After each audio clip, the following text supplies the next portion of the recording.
Meus irmãos queridos, a paz do Senhor Jesus. Deus seja louvado para sempre, engrandecido o nome do nosso Deus. A Ele a honra, a Ele a glória e todo o louvor, digno de receber adoração. Eu estou muito feliz em retornar a esta igreja, a esta cidade, desta feita num trabalho de missões. Agradecer ao pastor Newton, toda a sua casa, que preside esta igreja, e também a convenção de Santa Catarina. Eu estou muito agradecido por estar entre os irmãos, uma vez que esta igreja, ela faz parte da minha casa, da minha família. Eu sou membro web dessa igreja, eu acompanho os trabalhos, né? Pastor Lediel, Deus abençoe a sua vida, a sua família.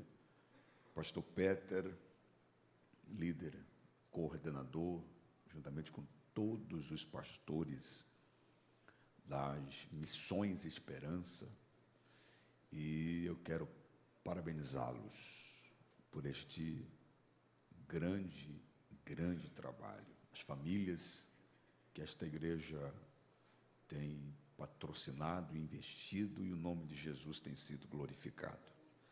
Aos amigos que congregam aqui, pastor Alessandro Aguiar, pastor Marcos Romão. Pastor Alessandro está de viagem, né? O Romão está quase chegando, né? Eita, cadê o pastor Romão? Está por aí? Está aí, né? Está lá. Está lá atrás. E as abnegadas servas de Deus do trabalho Ela Original. Minha esposa ama vocês. Ela disse assim: não vai esquecer de transmitir o meu abraço às irmãs. Eu falei: tá bom, filha, eu encontro elas lá. Não, fale para todo mundo. Eu falei: tá bom, então está aqui um abraço da minha esposa, as coordenadoras do Ela Original. Ela está assim, amando, e eu estou quase fazendo o curso, viu? Então, meu Deus, eu vou fazer o ele, viu, irmão? Pastor? E Deus seja louvado pela vida de vocês, tá? Um trabalho excepcional, muito bom mesmo, tá? Trouxe Bíblia e diga glória a Deus. Depois de ouvirmos os belíssimos hinos de Tony e Tito, irmão, eu cresci, a minha infância toda eu ouvi o Tony e Tito cantando, né? Na época do CD ainda, e eu cantava com meu irmão, né? Otoniel e Josiel, e nós cantávamos os hinos que o Tony e o Tito, né, cantavam, e hoje eu não dou conta mais de cantar não, mas o Deus cuida de mim, né? Muito. Esses hinos todos aqui, Deus abençoe, viu? A vida de vocês, tá? E eles parecem assim novinhos, mas são antigos, né, irmão? O Tony deve estar com uns 70, o Tito uns 80. Abra sua Bíblia, por favor, no Evangelho de Jesus Cristo. Evangelho de Jesus Cristo, registrado por João, capítulo de número 6. Evangelho de Jesus Cristo, registrado por João, capítulo de número 6.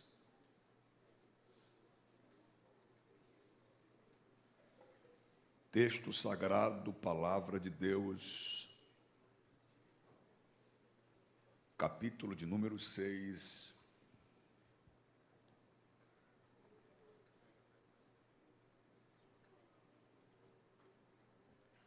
versículos 8 e 9, o texto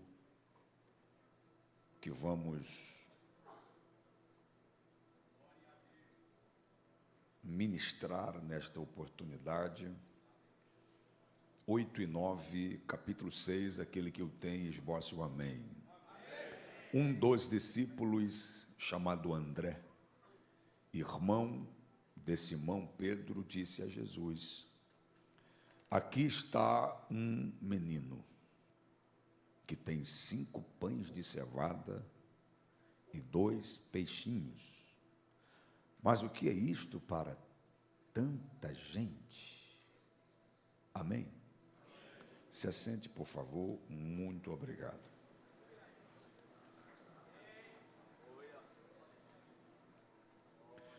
Meus irmãos queridos, o texto lido por nós, 2 versículos, 8 e 9 deste capítulo 6, que nos seus 15 primeiros versículos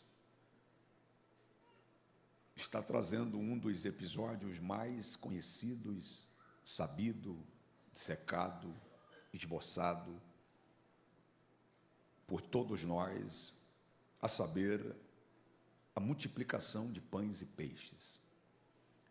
Quem nunca ouviu falar a respeito desse texto, tanto em prédica quanto em cântico, e se tornou para nós extremamente familiar, comum, simples, de maneira que o desdobramento dessa história é conhecido, dissecado, e você consegue pontuá-la, porque de fato é muito simples, não exige ser um exímio exegeta, nem tampouco um expert em hermenêutica para entender essa história.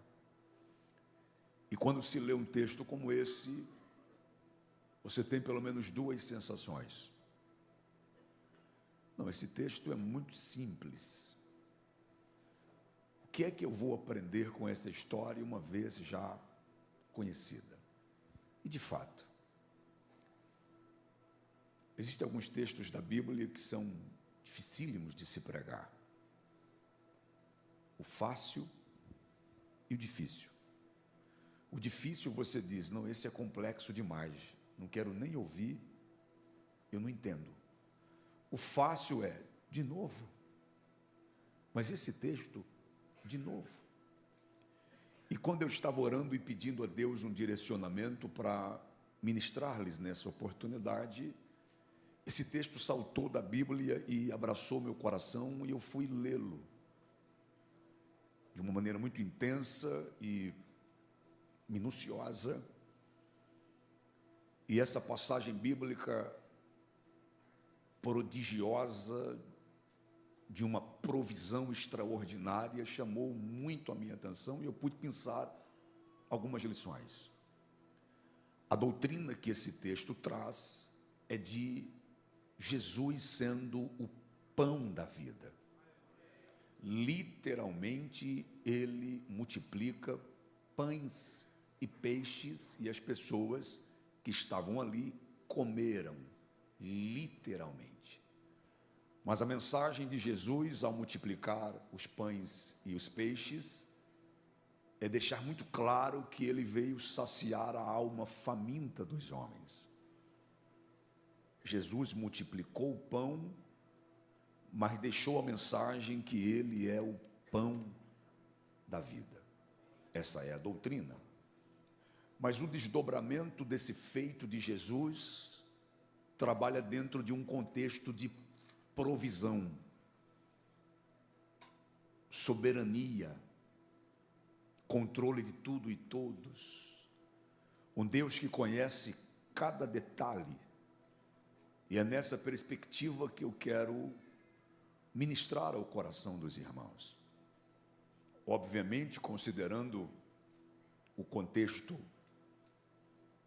situacional, o contexto imediato, para nós termos uma visão mais ampla, mais holística desse cenário, o versículo 1 nos chama a atenção quando traz a palavra depois destas coisas.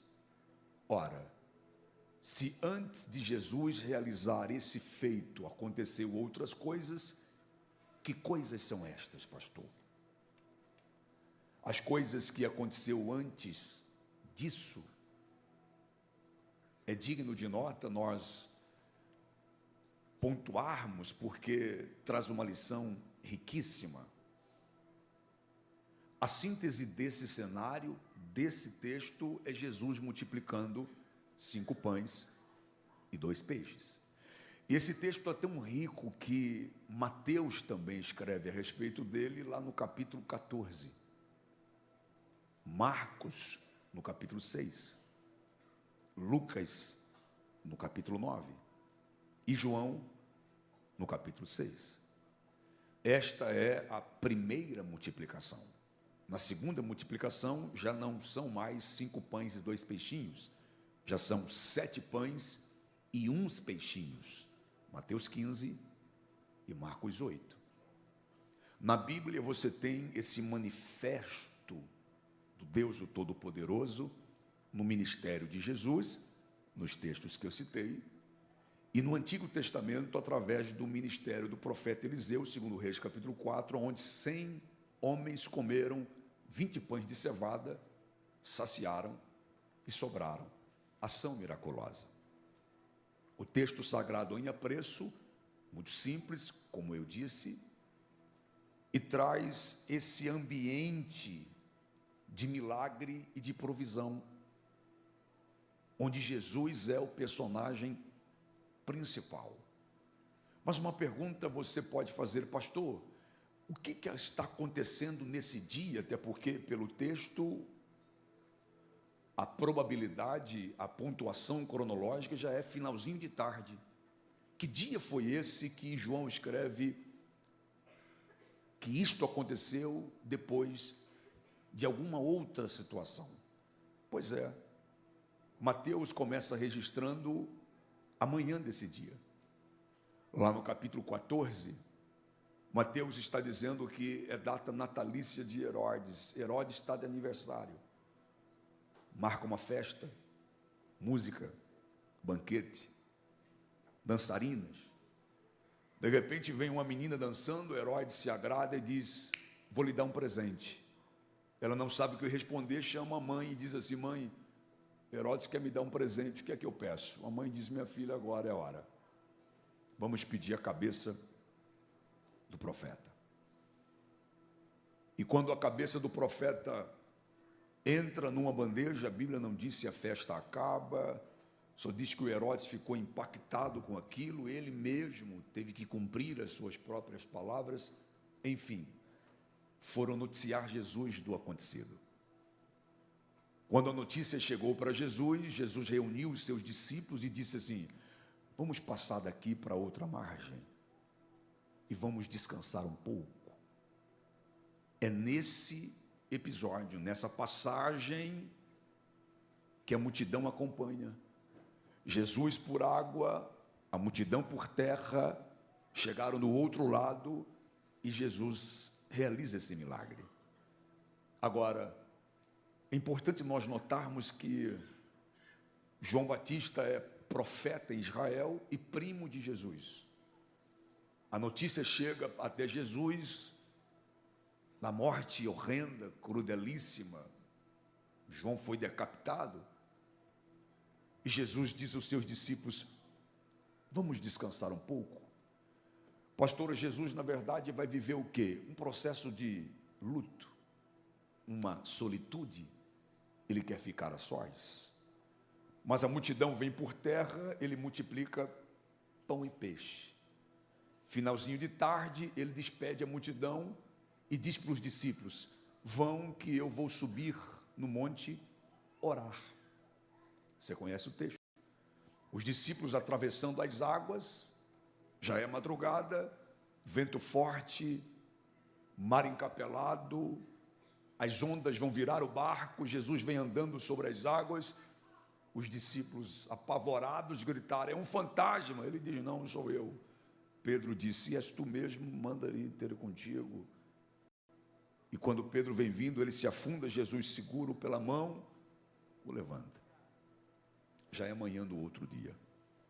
Quando chegou no outro dia, as pessoas ficaram sabendo sobre a estadia de Jesus, vieram e todos foram curados.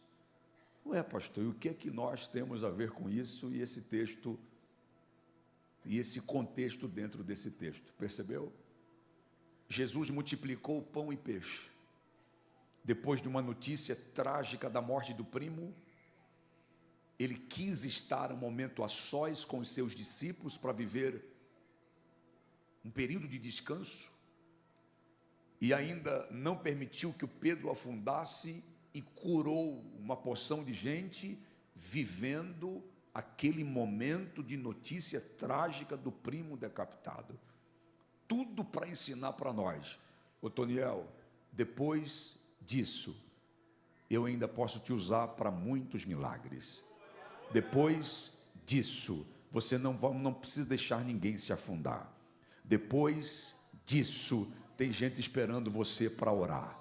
Depois disso, você ainda pode continuar fazendo ainda muitas coisas para a obra. Pastor, onde é que o senhor quer chegar? Cheguei para dizer para alguém que quando acontece alguma coisa, a primeira coisa que ele diz é: para mim não dá mais, eu não quero mais. Jesus, depois de uma notícia de luto, uma notícia trágica, uma notícia de morte, ele ainda multiplicou pão e peixe, ele ainda andou sobre as águas, ele ainda não permitiu que o Pedro afundasse e ainda curou uma porção de gente. Isso para dizer para nós que depois disso ainda tem muitas coisas para acontecer com você. Eu não sei o que você está passando hoje, mas depois disso, alguma outra coisa.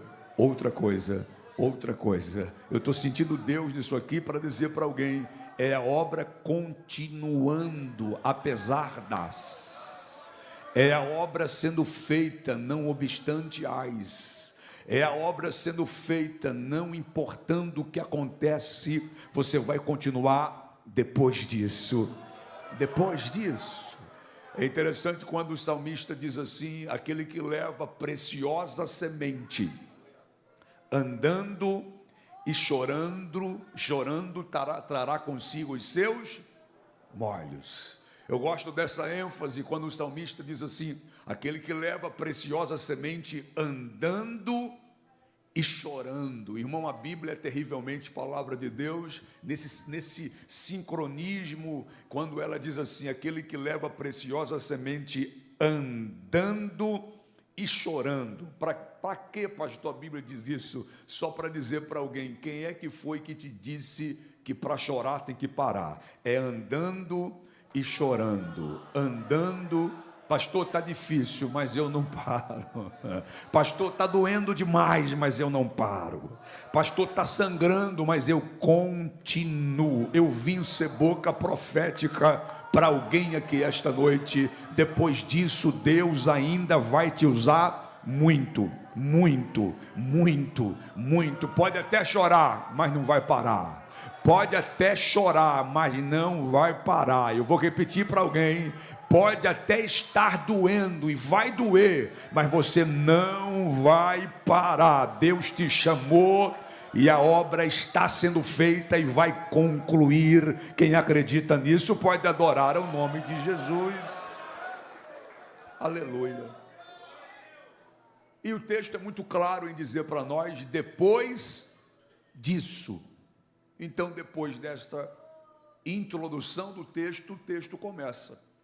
Jesus atravessou as águas, e o versículo 1 é muito claro em dizer que eles chegaram do outro lado. Águas de Tiberíades, Galileia, Genezaré. Quando chegaram do outro lado, a Bíblia diz que a multidão o seguia. Lembra que eu disse agora há pouco? Que a multidão está seguindo por terra, enquanto Jesus está de barquinho. Agora, escute bem, quando chegaram do outro lado, Jesus quer estar a sós com os seus discípulos, para um momento de compreensão, aceitação de tudo que está acontecendo na cidade. João, o primo, João, o profeta, foi decapitado. Eu não sei qual foi o assunto que Jesus está conversando com seus discípulos, só sei que a multidão está chegando. E quando a multidão está chegando, o texto é muito claro em dizer para nós que Jesus olhou e viu que a multidão estava vindo.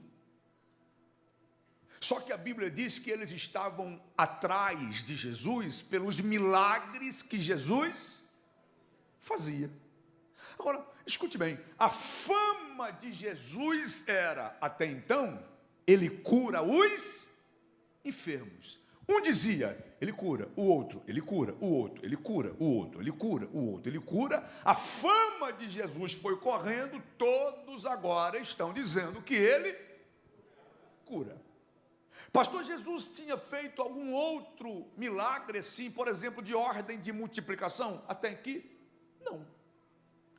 Eu estou dando ênfase nisso, que a fama dele era que ele curava. A multidão está vindo atrás disso.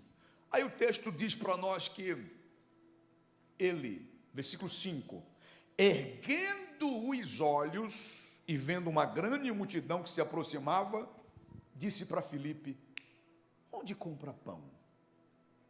Eu olhei para o texto e disse, espera lá, quem está gritando fome? Ninguém.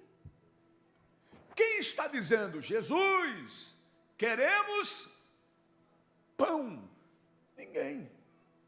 O povo está vindo atrás dele pelos milagres que ele fazia, curando os enfermos. Mas quando ele olha, ele diz assim, onde compra pão?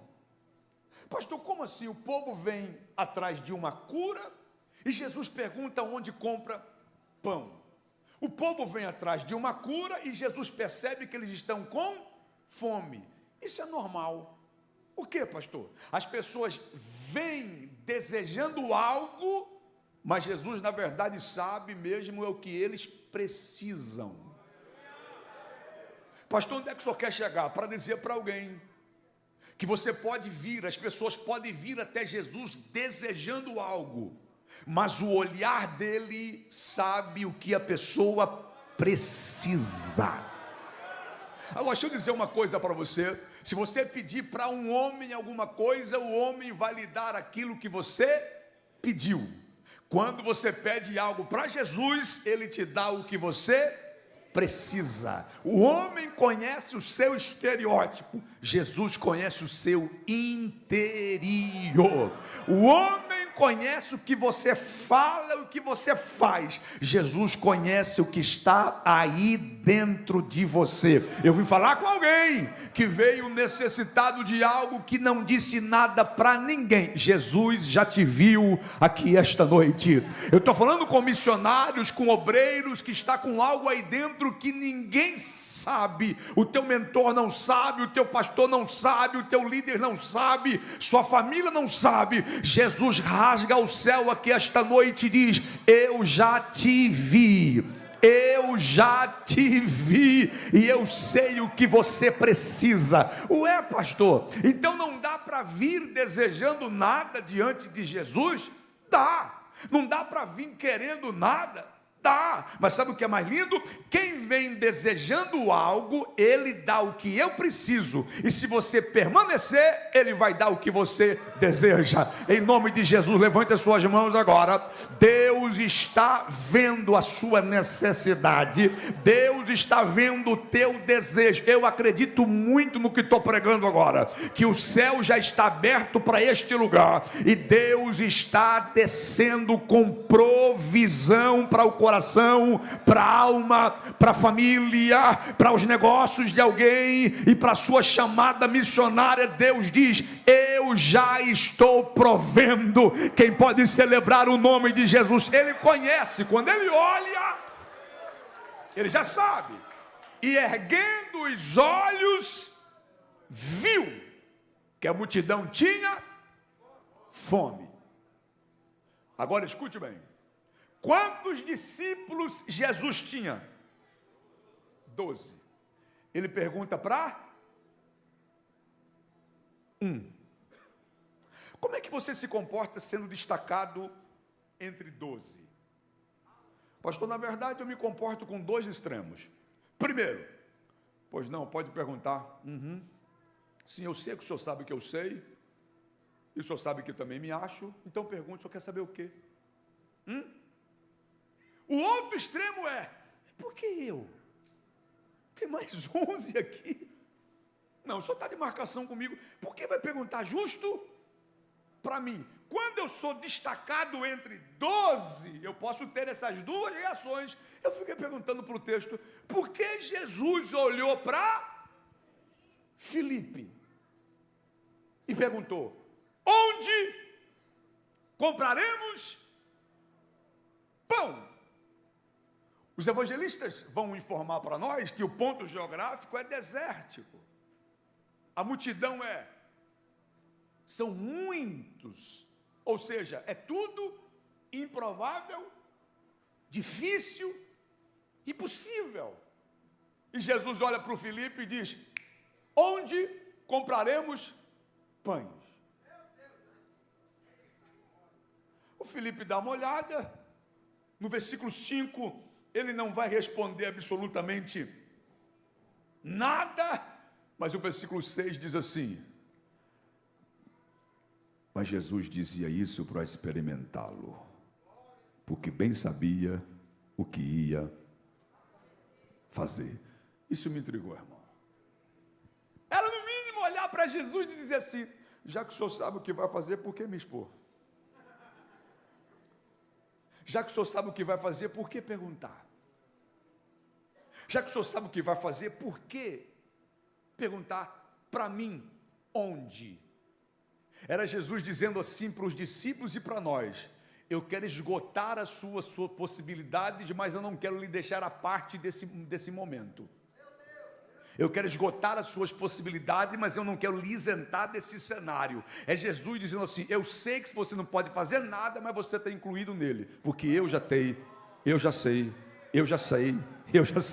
o que eu vou fazer. É Deus dizendo para nós, Otoniel, eu sei que você não sabe, eu sei que você não tem, mas eu não quero excluí-lo do cenário. Então eu te pergunto, onde compraremos pães? Não é para lhe expor ao ridículo, é só para dizer para você, se você não souber a resposta, não se desespere, eu sempre terei. Se você não souber o que fazer, não se desespere, eu estou sentindo graça para dizer isso para alguém. Quando a situação apertar, quando a coisa ficar de fato impossível, as pessoas lá do mundo, a sociedade aí fora, quando as coisas estão difíceis, eles abaixam a cabeça, a igreja não. Quanto mais difícil, mais eu elevo os olhos,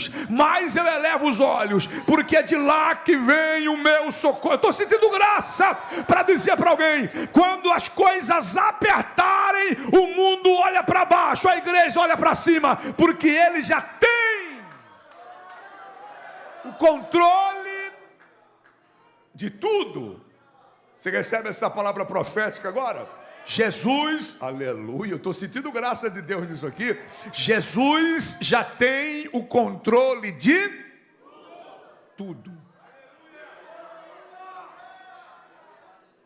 Jesus já tem o controle de tudo. Mas ainda me chama a atenção quando ele diz, Filipe,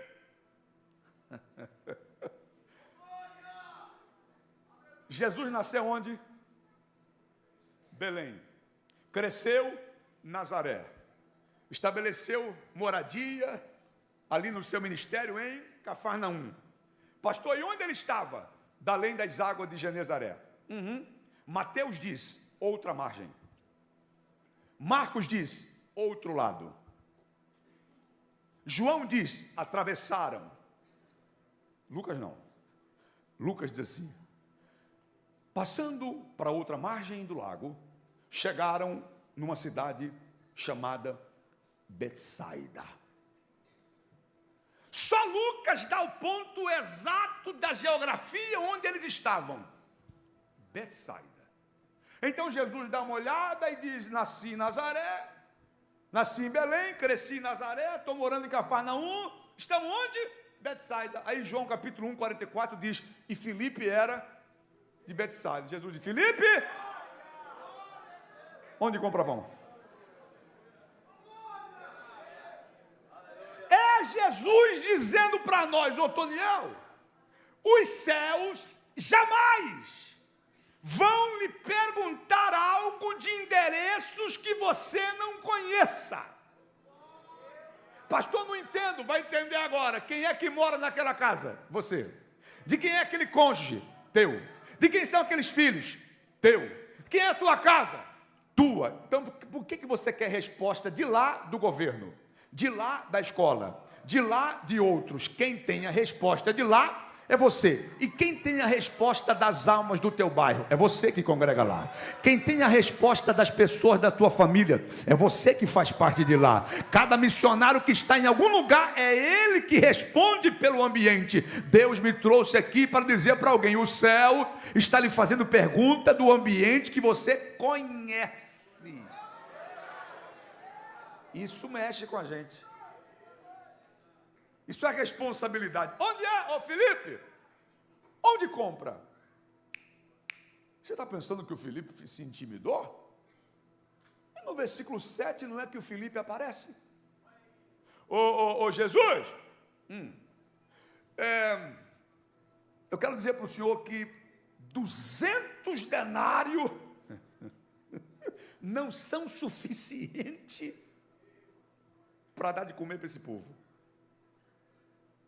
Eu olhei para o texto, li, reli. O Felipe tinha? Não. Ele deu uma propositura, ele especulou que 200 não lhes bastariam. Ou seja, ele não tinha, e se tivesse, ainda não dava. Ô, irmão.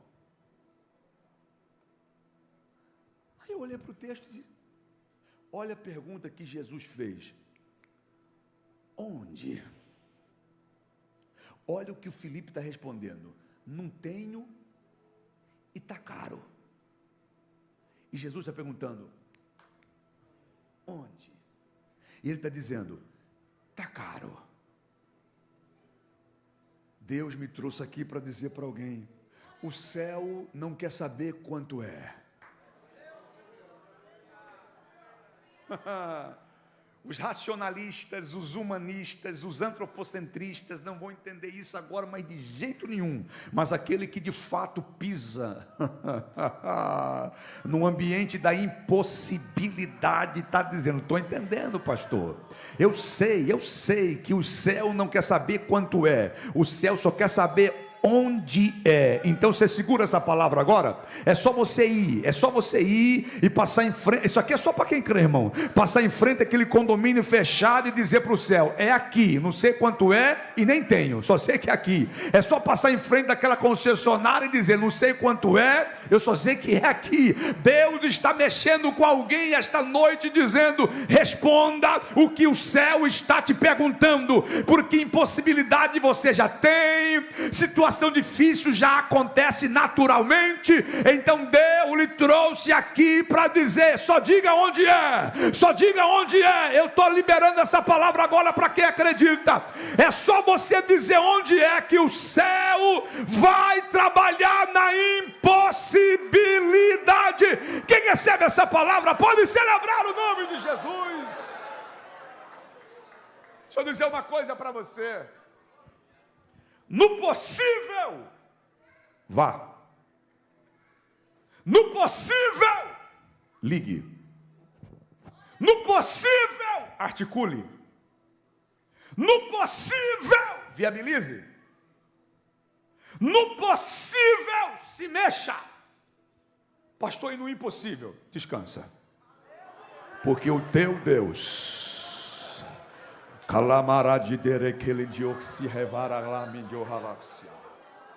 o teu Deus já sabe, aleluia. Eu vou liberar essa palavra agora para alguém. Ele está no controle de tudo, aleluia. Ele está no controle de tudo. Se você pode e não for ficar desconfortável para você, diga carinhosamente para alguém: ele está no controle de que de dore mai revas. Dele te dele medio robiasa.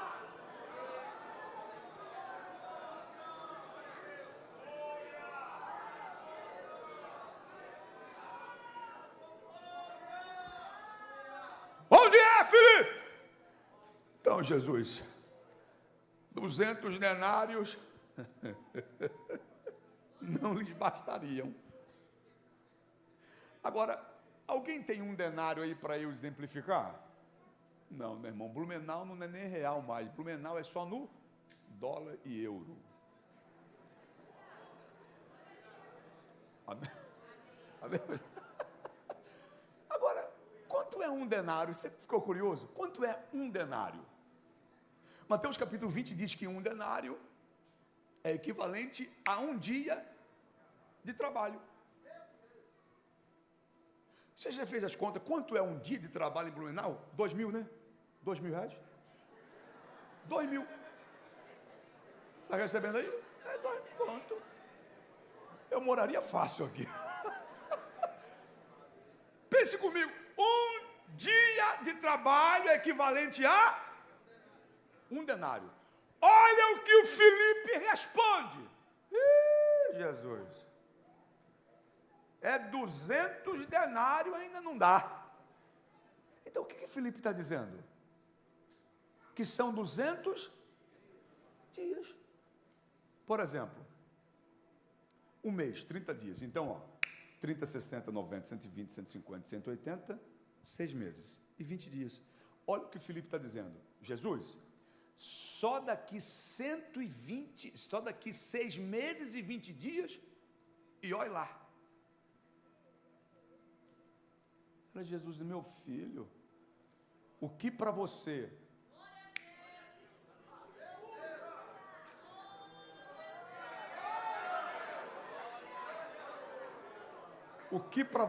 pode ser que daqui 6 meses e 20 dias, pode ser que resolva, eu estou te perguntando agora, onde é?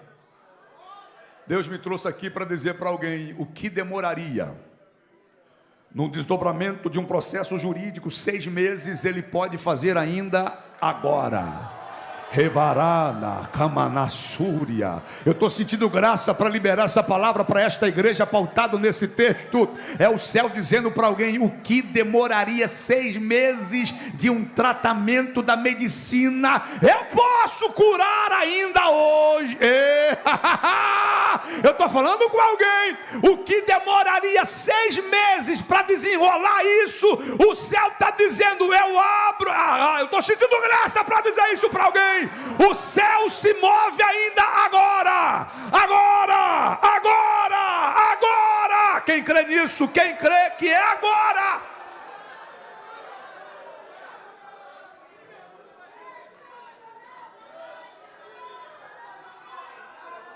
Missionário, você está aqui. O meu Jesus está trabalhando lá agora. Enquanto a igreja ora aqui, Jesus trabalha lá agora. Eu estou sentindo graça nisso, hein, irmão.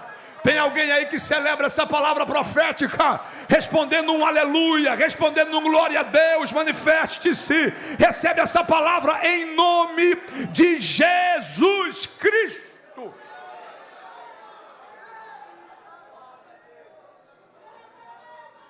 Ô Felipe, e aí? Então, Jesus, dizer para o senhor que 200 denários não... De repente chega o André. Irmão, a sensação que eu tenho, a sensação que eu tenho, senhores pastores, é que o André chega, pastor Lediel, como um salvador da incredulidade do companheiro.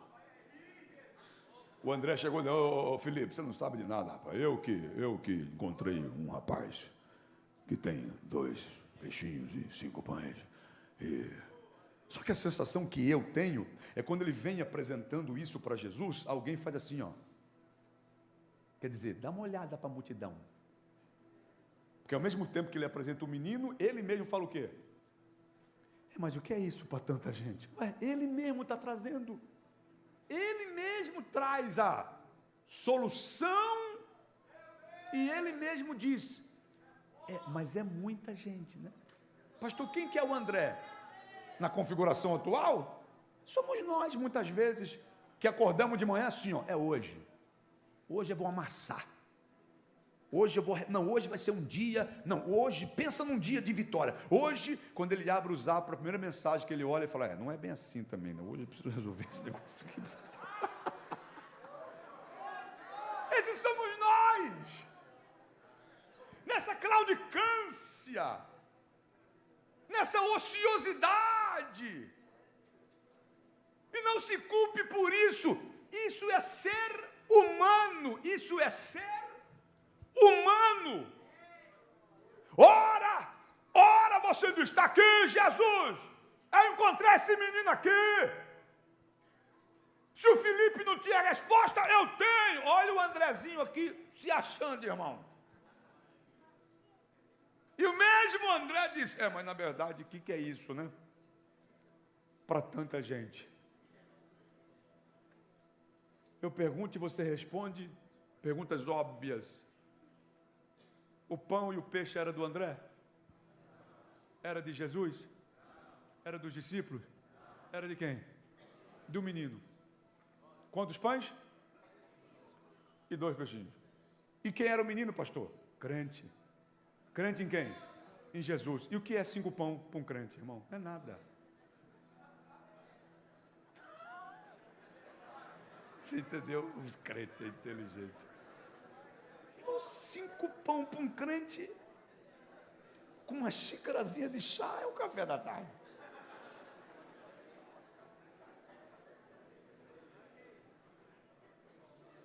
Para o menino, suficiente, sim ou não? Sim. Tranquilo para ele? Tranquilo. Agora, você percebeu? Ele entrega na mão do André, o André entrega na mão de Jesus. O André tem? Não. Jesus tem? Não. Quem tem era o menino. Então você percebeu o encontro da mão de quem tem com a mão de quem pode?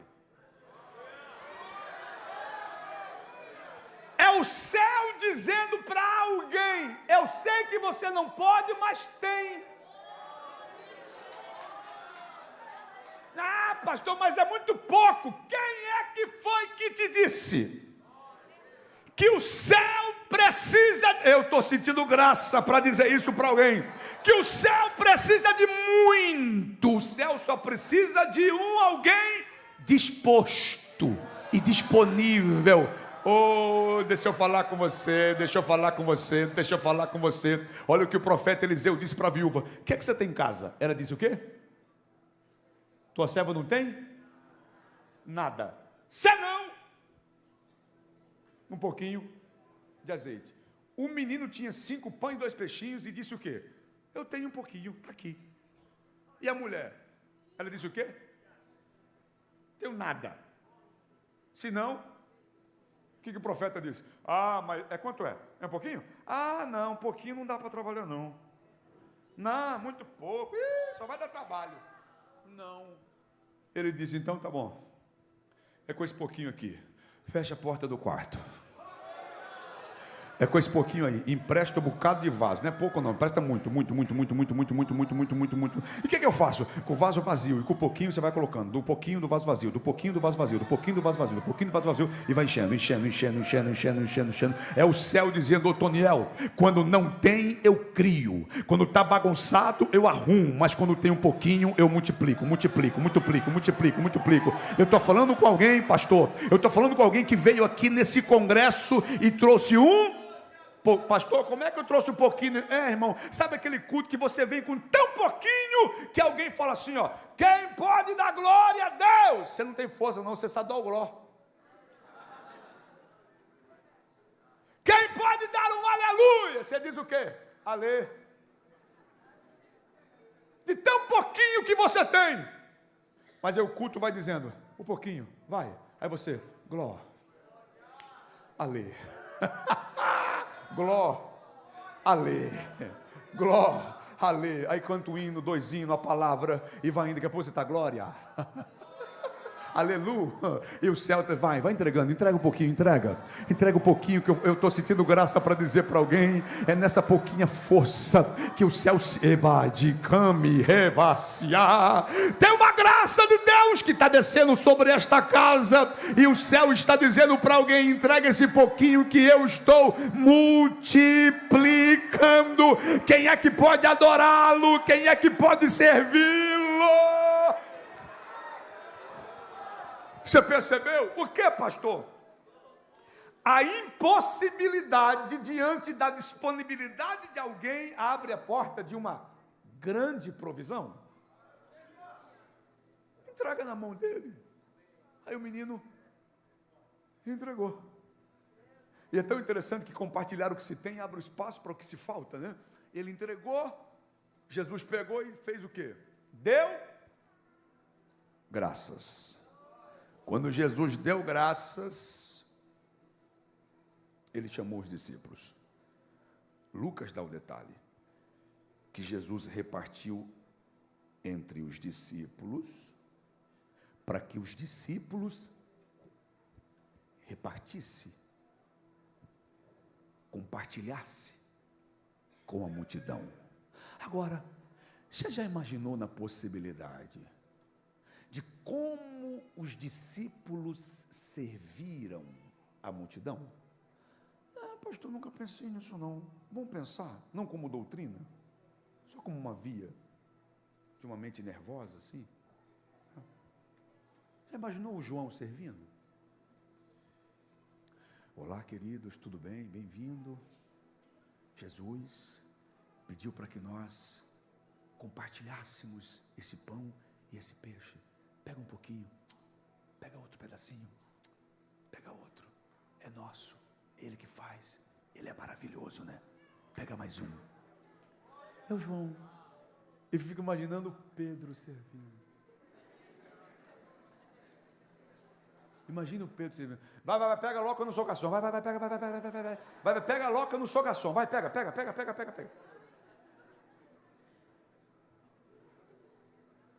Eu fico imaginando Tomé.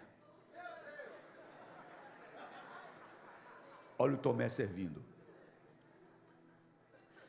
Pega só um, vai que não dá, só um.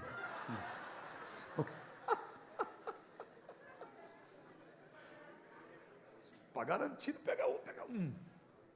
Você já imaginou como é que o Judas, ou como é que o Judas serviria? Um é seu, dois é meu.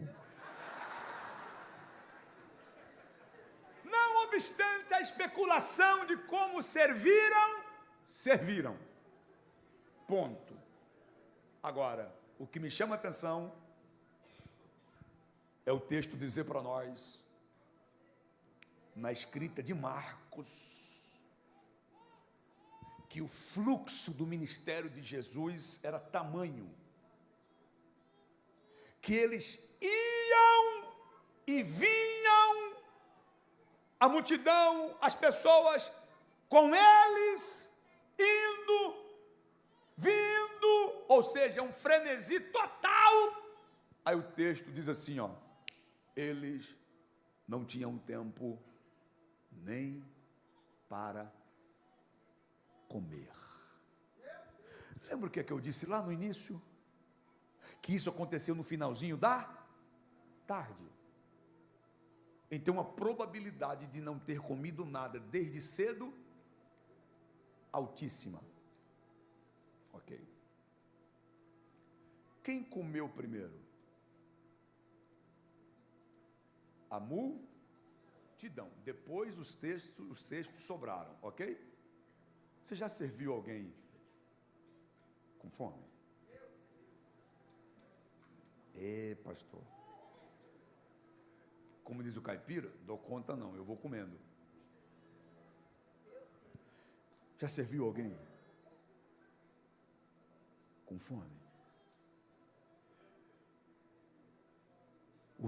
A Bíblia diz que sobraram os cestos e Jesus direcionou aos discípulos. Ponto, você conhece a história. Agora eu fiquei pensando nessa questão de servir a multidão antes, era Jesus dizendo: ô Toniel, vão ter noites que você vai ter que pregar, cantar, servir, dirigir, fazer, com fome. Pastor, que fome? Fome física? Não. São aquelas noites que você vai ter que dizer para alguém assim, ó: a porta vai abrir.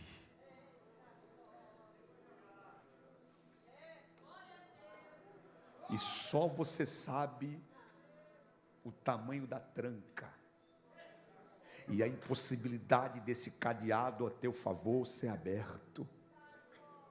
Sabe aquele culto? Qual, pastor? Aquele culto que você vem e você fala: hoje Deus vai falar comigo, hoje. Você sabe que expectativa nós vamos criando, né? Hoje. Aí, aquele culto onde o pastor fala assim: irmão, sabe quem vai estar pregando aqui? É aquele homem que Deus usa na revelação direta, que fala ao teu coração. Aí você fala: não, hoje Deus vai falar comigo. Hoje o irmão vai lá e vai apontar para mim, vai dizer um manto do céu mesmo, e vai ser muito poderoso. E eu vou sentar logo nas primeiras fileiras para ficar mostrado.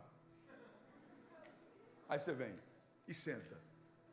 Aí o pregador está aqui, aí ele olha para você e fala assim: ó, você? Aí você diz: eu? Ele diz: não, o de trás. O que é que você sente?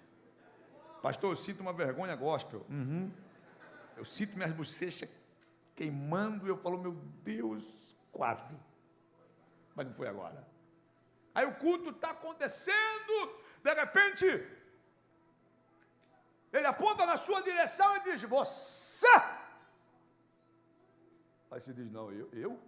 Não vou me apresentar para passar vergonha de novo? Não, vou ficar imexível. De repente o irmão do lado fala assim: agora é contigo, irmão. Agora chegou a sua vez. Aí você olha para o pregador e fala assim: você mesmo que está olhando para mim, fica de pé. Aí você fica de pé e fala assim: ó, assim te diz o Senhor. Saia do teu lugar agora, dê um abraço naquela irmã que a vitória dela chegou hoje.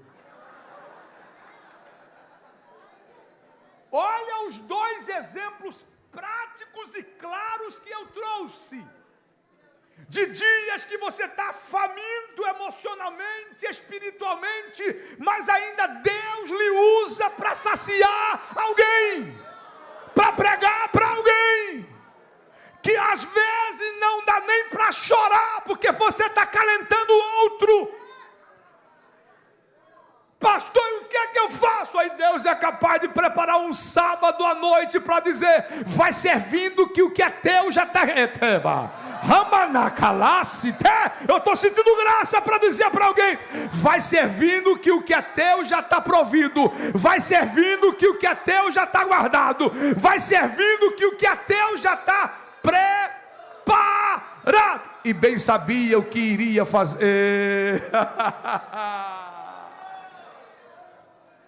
Eu estou sentindo graça para dizer para alguém: vai servindo.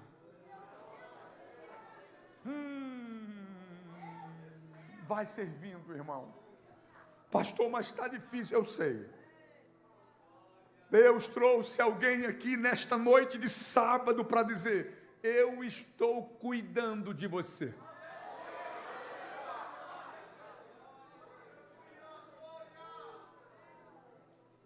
Quantos cestos sobraram? 12. É óbvio que não diz o texto. E esses 12 eram exatamente para os 12. Ô irmão, mas é óbvio. Tinha quantos? 12. Sobrou quantos cestos? 12. O céu não tinha feito para os... Como é que eu posso dizer: não, pastor, a Bíblia nunca disse que foi? Eu sei que não tem o texto exato dizendo e eram para os 12. Mas se tinha 12 e sobrou 12, cada um pegou um. É o céu dizendo: eu não erro na conta, não é? Deus me trouxe aqui para dizer isso para alguém. Vai fazendo. Vai servindo. Dá um tom para mim aí, maestro, por favor. Dá um tom no piano ali. Tem alguém precisando ouvir isso agora? Que às vezes você fica assim, meu Deus, é tanto serviço, é tanto, eu me dou tanto e parece que só parece. Mas o céu lhe trouxe aqui para dizer: ei, está chorando porque... Ó. Se você tem um Deus, que cuida de você e jamais te esqueceu. Você não disse nada para ninguém. Não fez, não publicou, não colocou nenhuma indireta na internet. Ninguém está sabendo nada dessa fome existencial da sua alma. Aí o céu se rasga para dizer para o coração de alguém: Ele sabe de tudo. Não, escute. Que você está passando, passando. Falou, pastor, qual é o segredo de estar passando? É não parar, porque está passando. E mandou te dizer: você tem um dedinho assim, carinhoso, profético, e não vai ser desconfortável para você dizer para alguém familiar do seu lado: e mandou te dizer, bate no ombro assim, e mandou te dizer, seja mais enfático, e mandou te dizer, seja mais enfático, e mandou te dizer, dedinho para cima, que Ele, é dele que vem, é Ele que faz, é Ele que é Ele que tem, Ele é o Bade Remanasse, Ele é o dono da casa, que Ele está cuidando.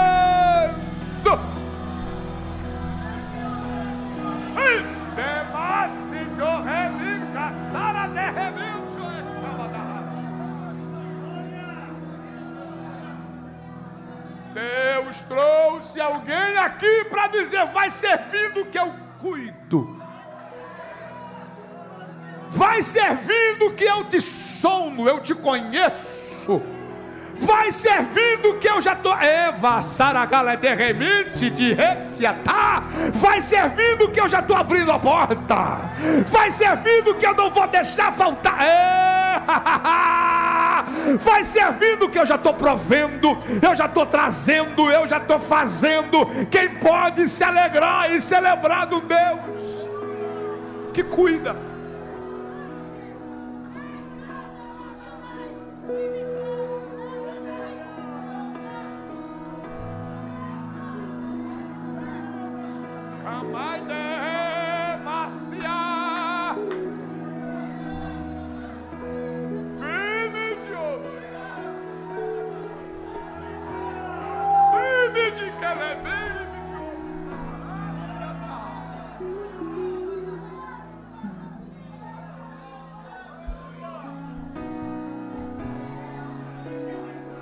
Deus está falando com alguém: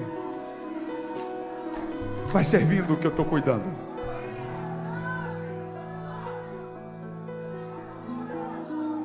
Vai servindo o que eu estou fazendo. Aleluia. Aleluia. Você pode ficando em pé? Você pode ficando em pé?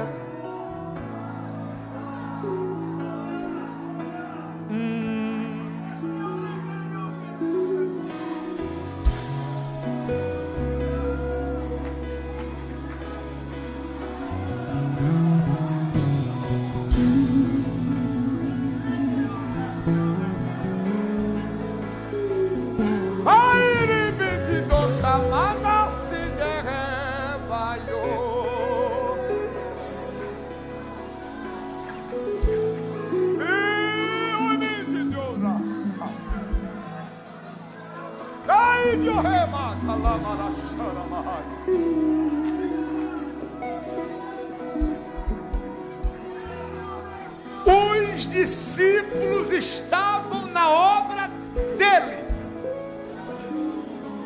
Quem está envolvido na obra dele, fique tranquilo.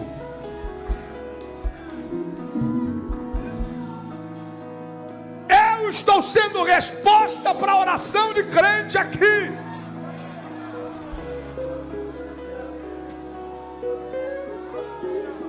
É só um experimento para você.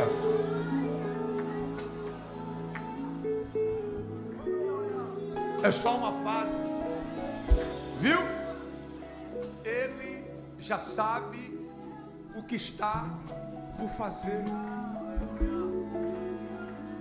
Tem uma canção que diz que ele não perdeu o controle. Ele não perdeu o controle. Eu encerro agora dizendo para alguém: descanse. Que ele está falando com você. Eu cuido de ti.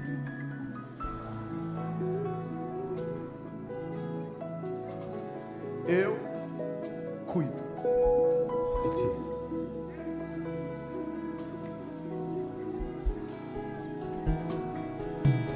Às vezes você se pergunta: quem cuida de mim?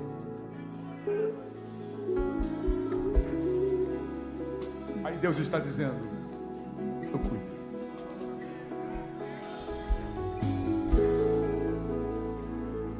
Eu encerro agora dizendo para alguém com muita ênfase: vai servindo. Os meninos e meninas lá do centro de treinamento, vai treinando.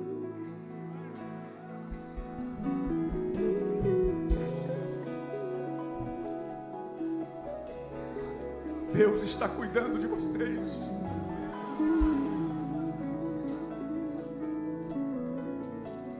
Pastor, eu aconselho, eu sento com alguém, eu ouço o problema de alguém. Parece que eu. Aí Deus marca um sábado à noite para dizer: estou cuidando.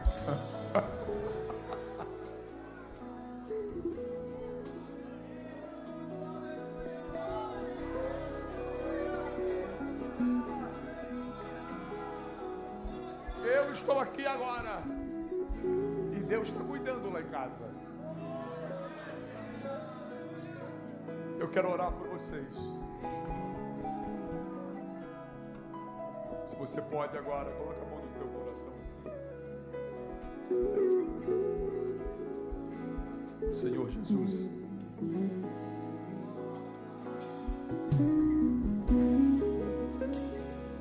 este é o teu exército de missões. Esta é a tua igreja. E nós somos teus servos.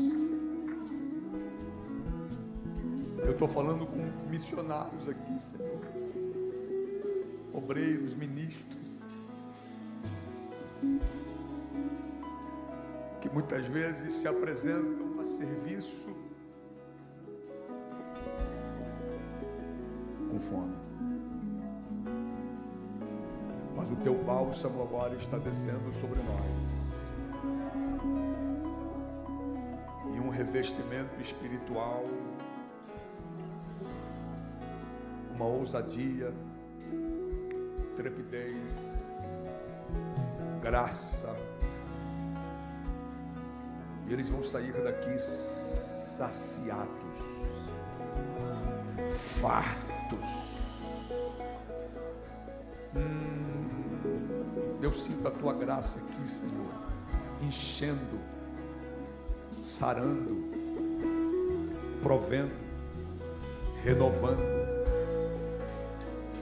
Oh missionário, oh contribuinte de missões, oh intercessor de missões, Deus cuida de você. você. Eu oro agora, Senhor, e eu te agradeço, Pai, pela vida de cada um dos teus filhos que estão aqui, em nome de Jesus. Tem uma canção da harpa que diz que Deus cuidará de ti no teu viver, no teu sofrer. Teu olhar te acompanhará. Deus velará por ti. Se você pode, se você deseja, cumprimente pelo menos umas 2 pessoas e diz para ele, diz para ela: vai servindo, que Deus está cuidando de você. Vai servindo, que Deus está cuidando de você.